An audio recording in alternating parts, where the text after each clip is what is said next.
جی viewers السلام علیکم،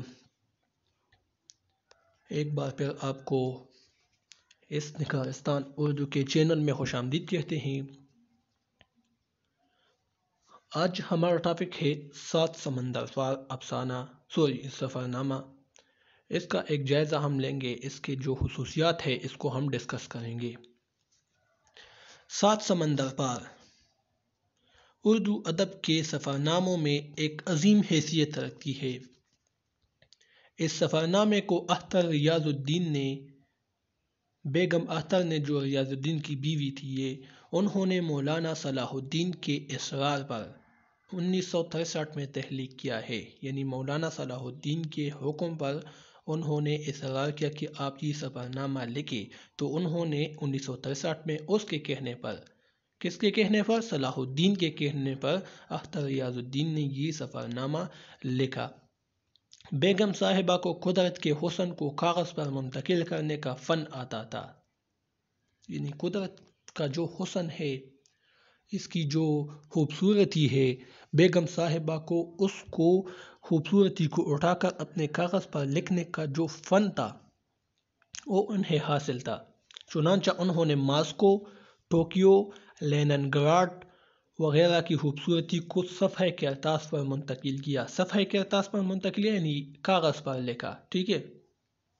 اس کی خوبصورتی کو Moscow, Tokyo, Leningrad, New York, London, ٹھیک ہے۔ دنگ پر قدم، بیگم صاحبہ کو اس سفر نامے پر ایوارڈ بھی دیا گیا ہے۔ کون سا ایوارڈ؟ آدم جی ایوارڈ۔ یہ اس کا ایک اور سفر نامہ ہے جس کا نام ہے دنگ پر قدم۔ یہ بھی بہت خوبصورت سفر نامہ ہے۔ اس پر بیگم ریاض الدین کو آدم جی ایوارڈ، جو کہ ایک ادبی ایوارڈ ہے، وہ بھی دے دیا گیا ہے۔ اب اس کے سفر نامے کی 7 سمندر پار کی جو اہم خصوصیات ہے ہم اس کو ڈسکس کریں گے۔ تو جو پہلی جو اس کی خصوصیت ہے وہ ہے سچا سیاح۔ بیگم صاحبہ نے 7 سمندر پار کو سادہ اور سلیس الفاظ میں لکھا ہے۔ اس کے شوہر اپنے فرائض کی خاطر دوسرے ممالک میں جاتے تھے، کیونکہ اس کا تعلق خارجہ امور سے تھا۔ حکومت کے وزیر خارجہ کے جس طرح کے عہدے پر وہ فائز تھے، کون؟ بیگم صاحبہ کے جو شوہر تھے وہ اکثر بیرون ممالک میں جایا کرتے تھے، تو بیگم صاحبہ بھی اس کے ساتھ جایا کرتی تھی۔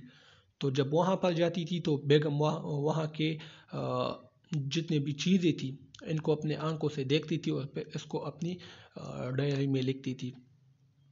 تو اس کے شوہر اپنے فرائض کی خاطر دوسرے ممالک میں گئے تو بیگم صاحبہ نے بھی اس کے ساتھ جانے کا ارادہ کیا۔ یہی بات ہے۔ وہی پر اس کے شوہر نے اپنے فرائض سر انجام دیے اور بیگم صاحبہ نے مختلف ممالک کی سیر کی۔ یعنی اس کے شوہر تو یہ تو ضروری بات ہے کہ جب جاتے ہیں دوسرے ممالک میں تو کسی ضروری کام کے لیے گئے ہوں گے، اور بیگم صاحبہ بھی اس کے ساتھ جاتی ہے تو یہ سیر سپاٹے ہی لیے جاتی ہے، ٹھیک ہے۔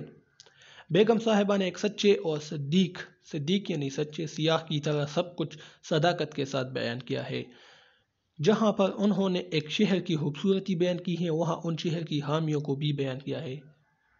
یعنی انہوں نے جب کسی شہر کا اور ذکر کرتی ہے تو اس کے محاسن کے ساتھ اس کے معائن بھی جتنے بھی ہے اس کو بھی وہ ساتھ ساتھ بیان کرتی ہے۔ یعنی ایک شہر میں جو خامیاں ہے اس کو بھی بیان کرتی ہے۔ ایسا نہیں کہ اس میں جو خوبصورتی ہے، ٹھیک ہے، وہ اس کی جو اچائی ہے وہ اس کو بیان کرتی ہے اور باقی جو خامیاں ہے اس پر پردہ ڈال دیتی ہے۔ نہیں، ایسا نہیں، وہ خوبیوں اور خامیوں دونوں کو بیک وقت بیان کرتی ہے۔ تمام شہروں کی خصوصیات بیان کرنے میں انہوں نے خود کو غیر جانبدار رکھا، یعنی ایک طرف کا سائڈ بھی نہیں لیا۔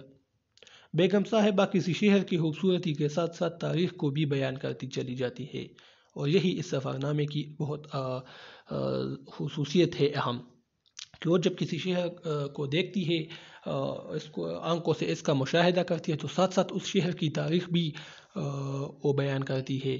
یعنی جب وہ روس جاتی ہے لینن گراڈ یا ماسکو میں، تو وہاں کی تاریخ کو بھی بیان کرتی ہے۔ وہاں کے جو بڑے بڑے رہنما تھے، اس کے جو نام تھے لینن تھا، اس کے علاوہ اسٹالن تھے، ٹھیک ہے، تو اس کے نام بھی اس کی تاریخ بھی وہ ساتھ ساتھ بتاتی ہے۔